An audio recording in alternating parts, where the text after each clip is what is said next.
Hello, everybody. It's Joe from the Strange Voyage Files, July 18th, 2025. And I am coming to you because I was watching another channel, which I lost.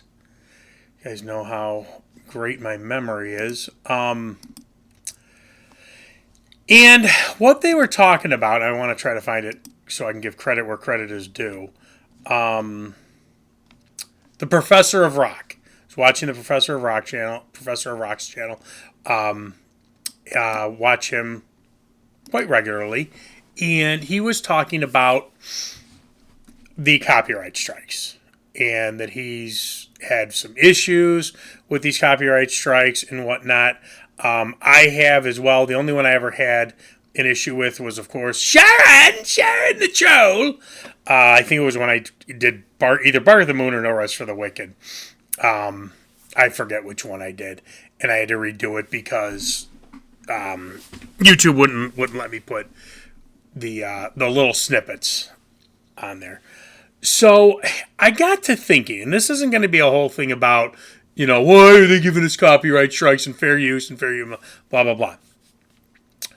This video is going to talk specifically about our artists, our people, from the 60s, like mid to late 60s through 1990. And my view being, okay, we're going to take the monetization away. I'm going to use me for the example. I don't make a cent. Guys, if you're watching this video, you are between 15 and 40 people that watch my channel. I have like 23 subscribers. I do this for fun. I don't make a penny. I've never made a penny. I will never make a penny.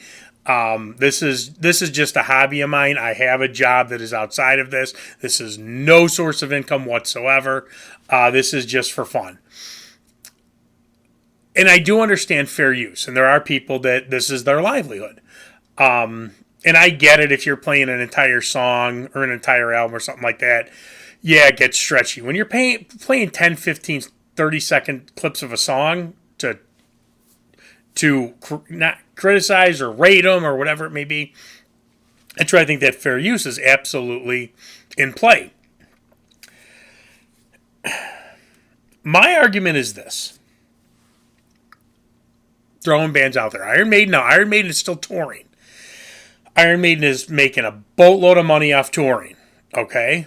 So they have a genuine source of income with their music. We should still be getting Iron Maiden albums. Kind of what they said is even when they stop touring, they'll still make albums, which is great because I don't ever want Iron Maiden albums to end. But even though the last few Iron Maiden albums have gone number one in like 40 countries, they're still not platinum albums. And I also get, because people are going to say this in the comments, I also get that these artists are not making money off records anymore. Well, some of them aren't. Taylor Swift is sure as hell making a whole ton of money off her new music. Olivia Rodrigo, these people that my daughters listen to, are making a ton of money off new music. But our artists are not. So here's my thought process. Do you really want to be poking this bear? Do you really want to be causing problems for people? Again, I'm not talking about people who are trying to play entire songs and whatnot. However, when you look at these reaction videos, they are playing the entire song. And they're staying up. I don't get the fair use. I don't fully understand it. But my thought process is this. You look at a lot of our bands, okay? Even if it's not right now, in the next, let's really put the cards on the table. 5, maybe 10 years for some of the younger bands. Younger, I'm talking about Def Leppard, I'm talking about Motley Crue, bands like that. You may still be able to get money from live shows. Motley Crue is already in, Mick had to leave. Something's going on with John 5, and Vince has medical issues. Then you look at people like Ozzy. Ozzy's done. Unless Ozzy does another Black Sabbath album, Ozzy's not going to make any money from new music. I don't think the Billy Morrison garbage is really ranking through the charts, bringing in millions of dollars. And if he does another solo album, I liked Ordinary Man. I liked about half of Ordinary Man. Patient Number 9, I don't roast me all you want. I think the song Patient Number 9 is one of the best Ozzy songs in years. The rest of the album is a collage of garbage. Nobody is running out to buy a new Ozzy album. The only way Ozzy's going to make any money off new music is with Black Sabbath. Let's be honest. What I'm getting at is, you want people to know about your music. I don't say this just from pulling things out of the air. I work with people who are teenage years to their mid-20s. A lot of them. Now, the vast majority of them, yes, it's Spotify, it's Amazon Music, it's all stream garbage. But there is a demographic, and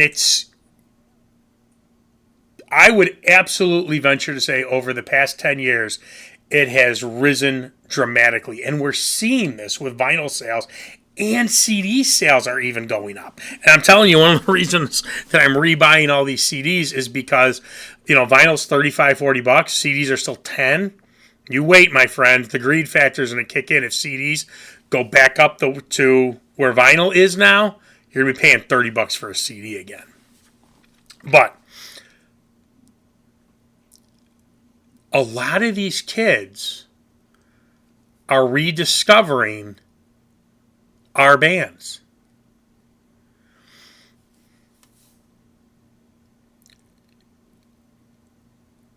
If I've had an album out like Diary of a Madman, which is a perfect album, if I had an album out like Sabbath Bloody Sabbath, if I had an album out like Power Slave, if I had an album out Shout at the Devil, High and Dry, Toys in the Attic,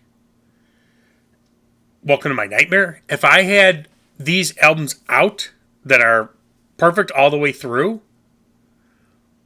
I would want them promoted. The first Kiss album, and I was shocked because one of the reviews I did was of the first Kiss album, and I thought, bam, this is no way this album is going to stay up. This is going to be, YouTube is going to say, no way it's coming down. You know what? It's up there with samples of each song. And I can only think that Gene and Paul, being the brilliant marketing geniuses that they are, probably saying exactly what I'm trying to get across. Let's get this album back in the charts. Let's get this album selling. This guy is making no money off us. He's making no money for himself. No, we're not being screwed out of a fraction of a penny. Shit, let him play 30 seconds of each song and rate it, and maybe people will watch it and go, hey, that sounds pretty good, man. That song is good. The next song is good. The next song is... I'm getting this album.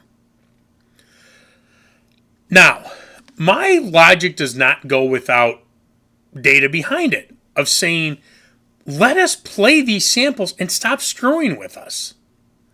Stop acting like you guys... Your back catalogs, for the most part, are not making you a whole ton of money. Some people are. I know the Journey's Greatest Hits album, I think, is still on the charts. If not, it was for decades.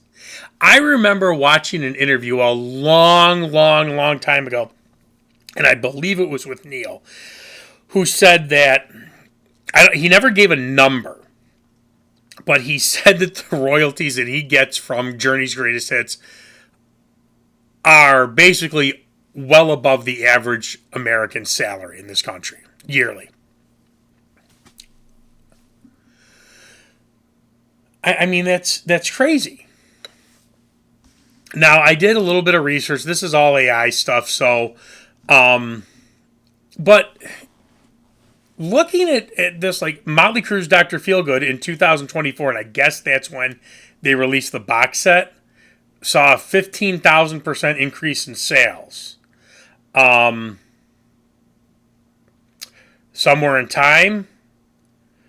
and I think that was the reissue as well, appeared at number 92.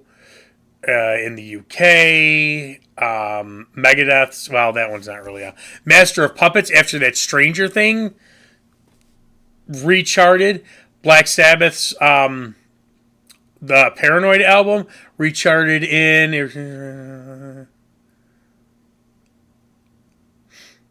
It doesn't say when, but it's recharted and is now has a total of 235 weeks on the charts.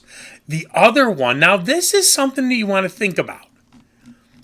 And I'm not going down this road of the whole Tony Martin era by any means. I don't want to this is not the point of this video. The Anno Domini box set, okay? That charts. I'm going to throw some things out at you here. Doesn't do the Billboard 200, but U.S. top album sales, number 10. U.S. vinyl sales, 11. U.S. top hard rock albums, 15. U.K. independent albums, 7. U.K. rock and metal albums, 1. And it's a box set. And then there's and this is all Wikipedia. There's a bunch of other ones.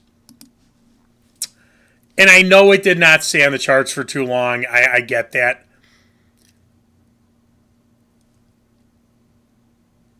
It's Tony Martin. It's a Tony Martin box set. Now, a lot of us bought this because we weren't able to get some of these albums on vinyl. And, we wanted to. But you can rechart these albums. In my mind, there is no reason the first Kiss album could not go back in the charts and go back in the charts pretty high. There is no reason an album like Diary of a Madman could not chart pretty high. I have played songs off these albums for these younger people, and they love them. There is no reason Number of the Beast, Power Slave, could not rechart and chart well with promotion. It just takes a fluke thing to happen. Memory serves, Beth was the B-side of, I don't remember what song off. Let's see. Kiss, Destroyer. But wasn't Beth the B-side off one of the singles, and somebody flipped it in Florida or somewhere, and it exploded? And that's without the internet. That was through regular word of mouth. Gosh, come on, man.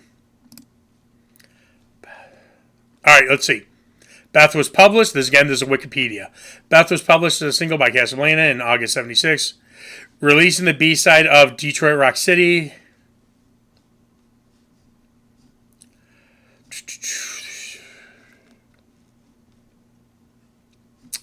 It just kind of goes into release Beth.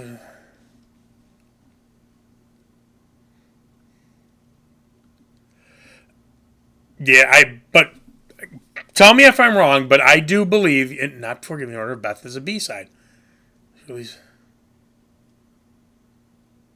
Okay.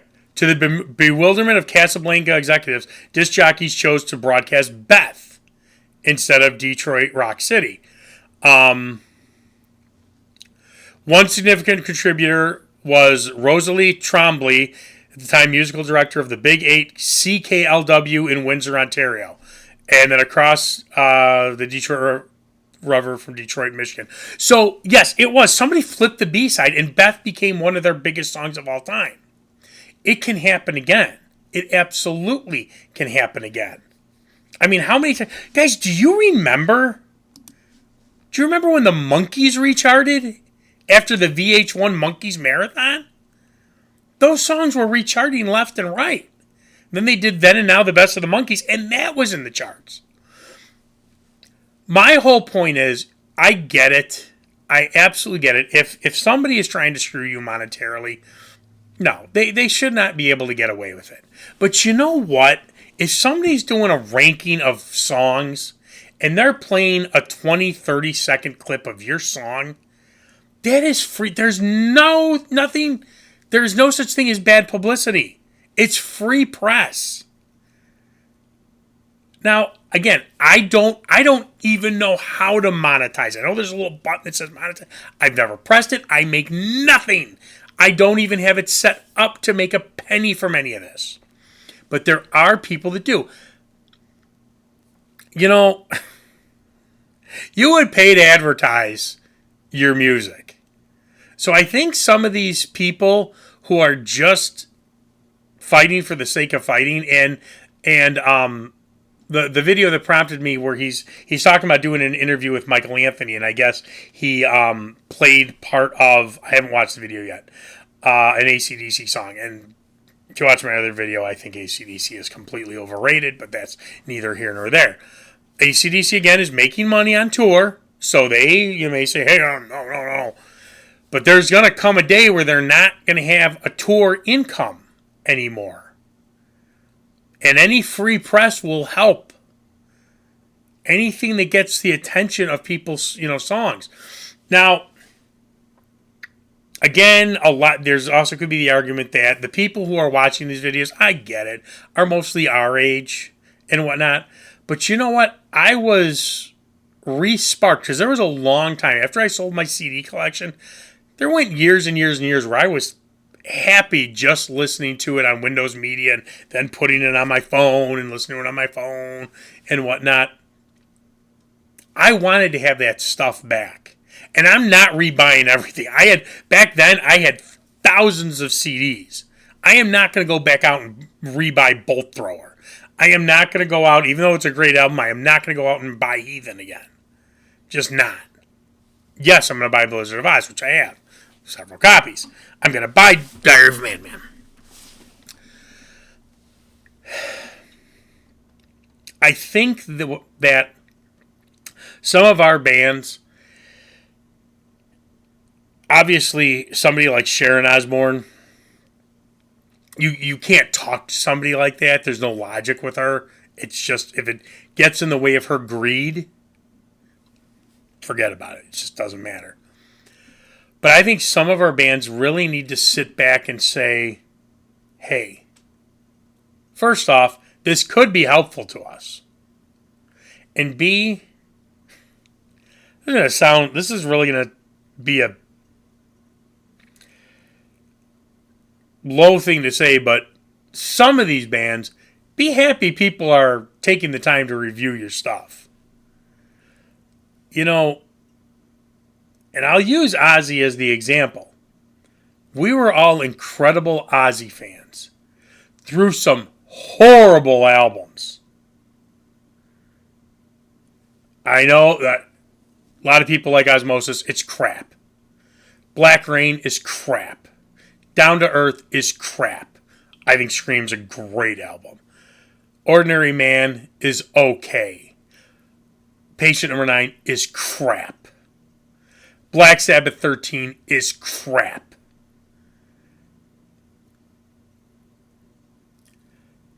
There's a lot of loyalty. A lot of loyalty when you have not delivered very well on some of your products. I love Iron Maiden, but, I think Book of Souls is a great album. Senjutsu's good. Matter of Life and Death doesn't do much for me. I think Final Frontier is half good. But I think Dance of Death is awesome. Dance of Death is by far the best album they have done since, Seventh Son. Sorry, take that back. Since No Prayer for the Dying, No Prayer is a much better album than Seventh Son. And I heard that Wendy DO2 forces people to take Dio. Now, I've been lucky because I have Black Sabbath stuff up, and I have The Devil You Know, which we all know is Black Sabbath. And it has the copyright thing, but they're not actual copyright strikes. So, but you know what? To the artists, without getting screwed, I get it. What do you have? Let people celebrate you. Because for some of you, it is over. And for a lot of you, you're not going to just by age-wise, you're not going to be able to tour as much anymore. And I don't know if you're still going to be playing albums. Now, some people who are in the limelight are very, very content saying, I am done. I don't want this life anymore. Most of them aren't. So, kind of goes into that. Be good to the people on the way up, even though you're already there, because they'll be the people throwing tomatoes at you on the way down. So, I personally think that our artists, and again, whoever's in this decade, these decades and whatnot, unless you're really financially getting screwed, leave everyone alone. They're playing 20, 30 seconds of your songs. That means your songs are out there. Again, I don't know about the whole monetization thing. I don't know if, I don't know. But I do know there's fair use and that you can use these things for like ranking and critiquing and all that stuff. So be happy. Be happy that somebody still wants to celebrate you. And I still don't get this. You can put in the comments. So I truly don't get it where you have a channel like mine that wants to go through an album and play 15 seconds of each song just so people who've never heard. When I do that, I'm not playing it for the guy who bought the Kiss album in '74 and has had it since it was first released. I'm playing it for the 14-year-old kid that's like, this guy's, fine, I'll watch a stupid video. That song's good. That song's good. That song's good. Hell, I'm going to buy that album. I don't get it. I know they can't all be sharing. Ozzy, I'm not making money, Ozzy. God, I hate that woman. I hate that woman so much. All right, well, like, subscribe, and put your comments. Let me know what you think, though. And again, let me know more about the fair use and the monetization and whatnot, and how that may impact. I don't ever foresee myself making a penny off this. I don't have it set up to make any money. Again, this is not a job. This is a hobby. I'm not out there going, oh God, I mean, my sorority babes in the slime ball Bolorama video has only got 19 views. Oh God. I mean, it's funny. So, but for somebody like me, there's a lot of people out there, man. They're getting your music out there. I say leave them alone. But it is what it is. All right, like, subscribe, let me know what you think. But, I don't know if I said this or not. So, all that being said, I don't want to waste time making videos and having them taken down in the so going forward, I'm not going to put any music in these videos anymore. It's not, that pisses me off. People do, and it seems like a pick and choose thing too. Like this person, they're going to leave their video alone. This person, they're not. So, let Sharon have her 30 cents. So going forward, my reviews will most likely be without music. So, all right. Thanks again, and I will see you soon.